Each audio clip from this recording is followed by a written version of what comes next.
Assalamualaikum warahmatullahi wabarakatuh. Bismillah, alhamdulillah.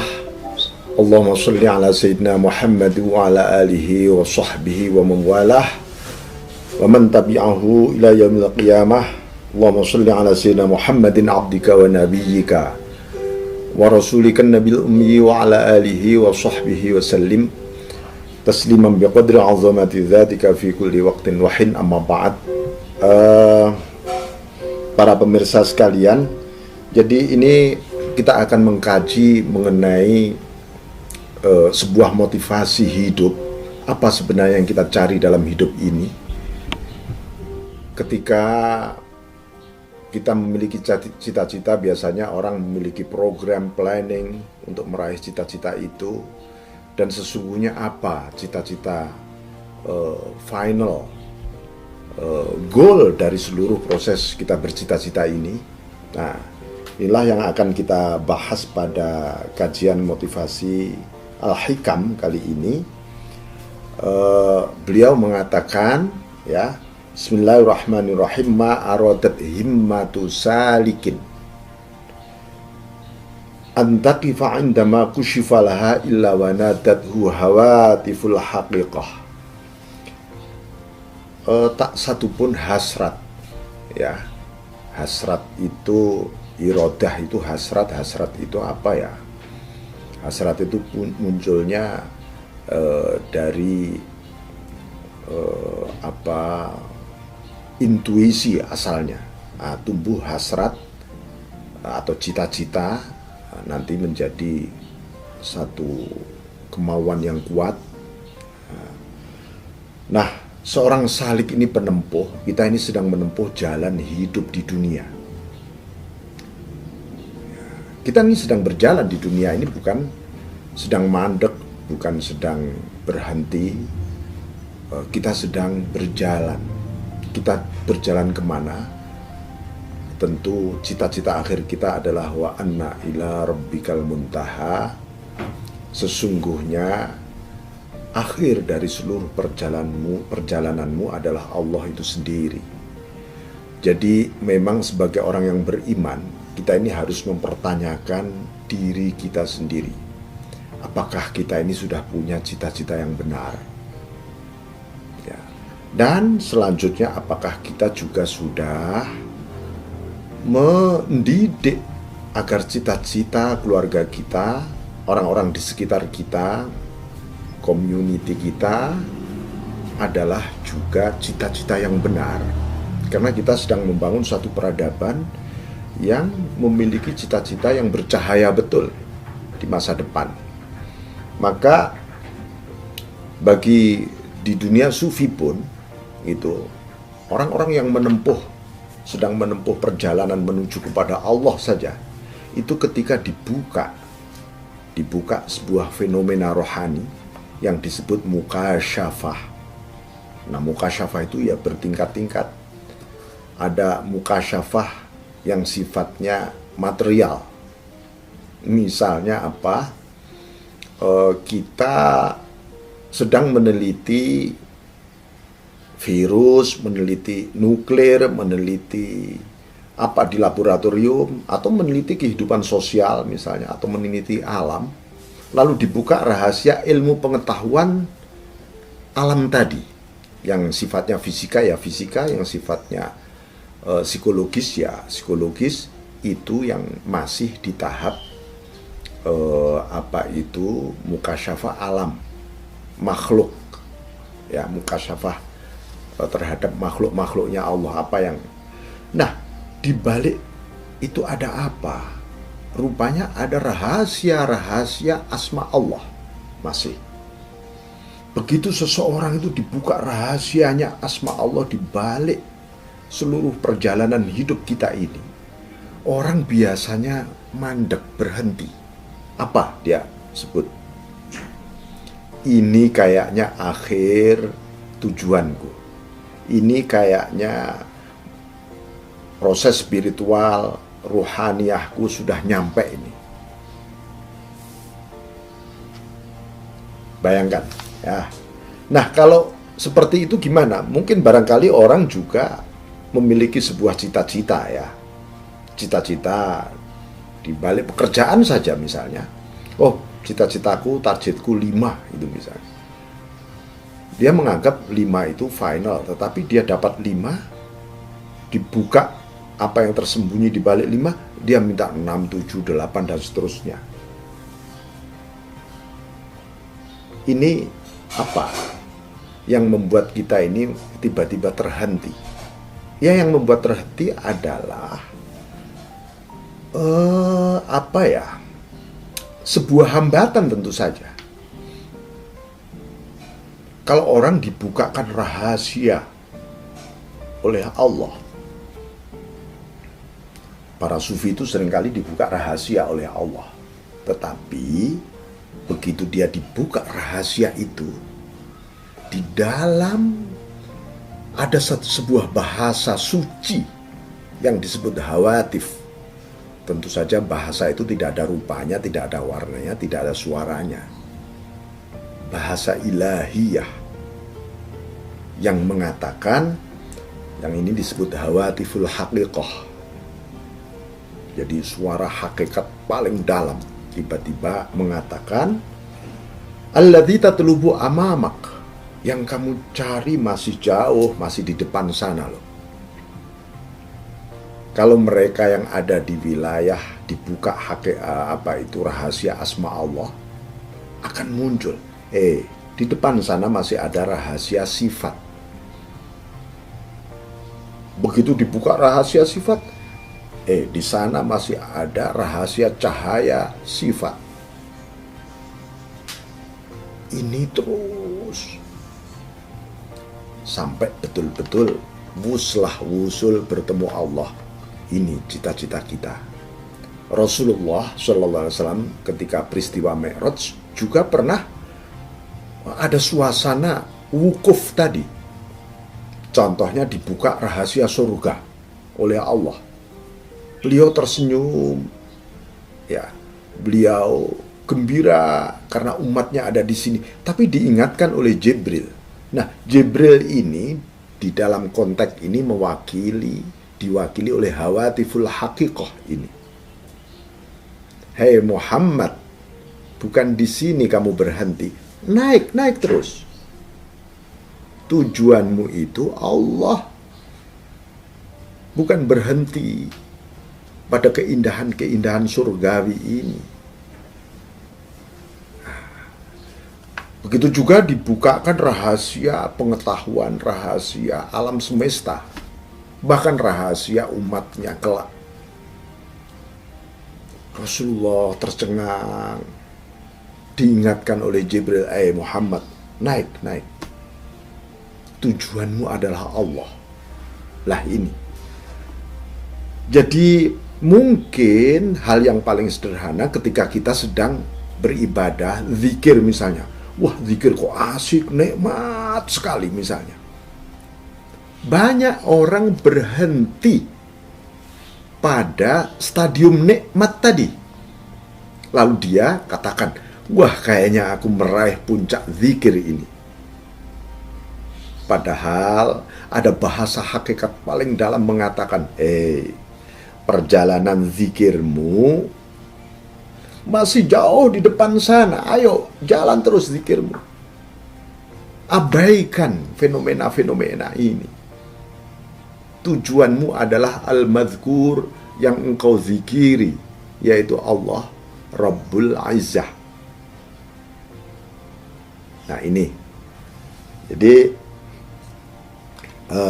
itu namanya hawatiful haqiqah, alladzi tatlubu amamak. Nah, itu dari segi batiniyah, perjalanan ruhani. Sekarang perjalanan jasmani, perjalanan fenomena-fenomena alam, fenomena hidup yang tampak oleh kasat mata, yang terdengar telinga, yang bisa diraba, diindera, yang ada di depan mata kita, yang berkaitan dengan ruang dan waktu. Ini sehari-hari kita hadapi.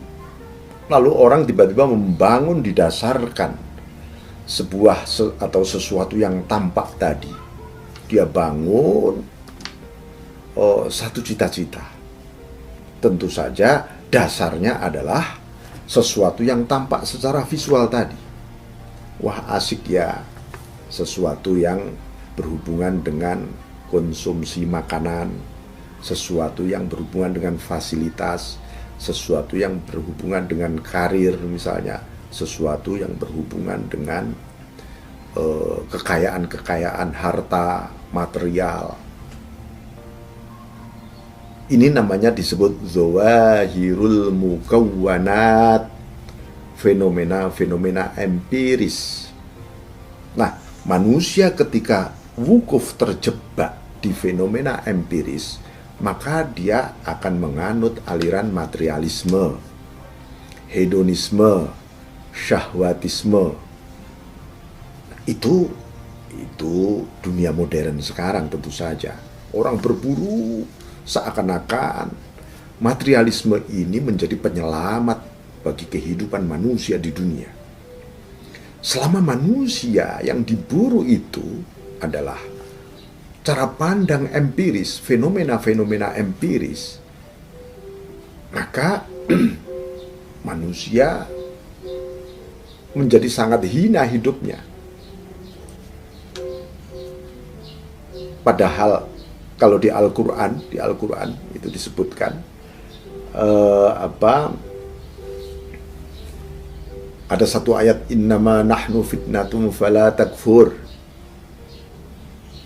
Jadi kalau kita melihat sesuatu yang material, apakah itu uang, itu barang, atau itu sesuatu yang duniawi yang tampak, status barangkali, mungkin juga jabatan. Kalau Anda bertanya, sebenarnya kamu ini siapa sih? Hai benda, hai status, hai jabatan, hai dan seterusnya kita pertanyakan. Lalu mereka juga akan menjawab. Jawabannya apa? Innama nahnu fitnatum fala takfur. Sesungguhnya aku ini fitnah, aku ini cobaan, aku ini ujian bagimu. Fala takfur, kamu jangan sampai kufur, kamu jangan sampai berhenti. Kufur ini maksudnya kamu jangan sampai meyakini aku sebagai penyelamat, sebagai yang menolong, sebagai yang memberi rasa aman, sebagai cita-cita. Aku ini hanya ujian. Jadi kita posisikan begitu dulu ya.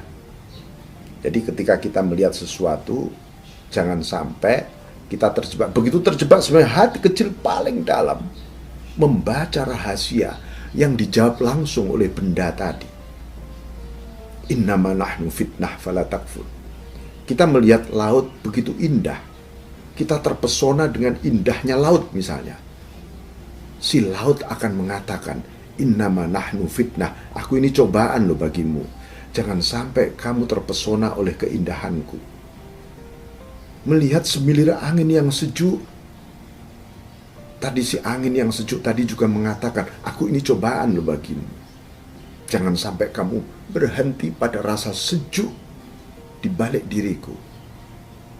Melihat bunga-bunga yang mekar indah sekali, dia juga mengatakan, aku ini cobaan bagimu. Jangan berhenti pada wujud keindahanku. Nah, ini supaya apa? Ini perjalanan kita ini berlanjut terus, ya berlanjut. Maka Rasulullah SAW sampai menyebutkan la uhsi thana'an 'alaika anta kama athnaita 'ala nafsik, ya Tuhan, ini enggak ada akhirnya rasanya. Aku memujimu pun tidak mampu selayaknya engkau dipuji, Tuhan. Bayangkan. Ini menggambarkan bahwa perjalanan kita begitu panjang, ya. Oleh karena itu, ini satu hal yang mesti kita cermati betul agar proses-proses kita hidup di alam nyata. Alam nyata ini memang sesuatu yang harus kita genggam. Jangan sebaliknya kita malah digenggam oleh alam kehidupan ini. Alam ini mestinya oleh Allah kita manusia ini diciptakan oleh Allah sebagai sentral, pusat magnetik. Makanya manusia adalah makrokosmos. Manusia ini makrokosmos, pusat. Kalau sampai manusia ini di dunia ini tidak satupun orang yang sedang berzikir, tidak ada, maka hancur alam ini, dikiamatkan oleh Allah.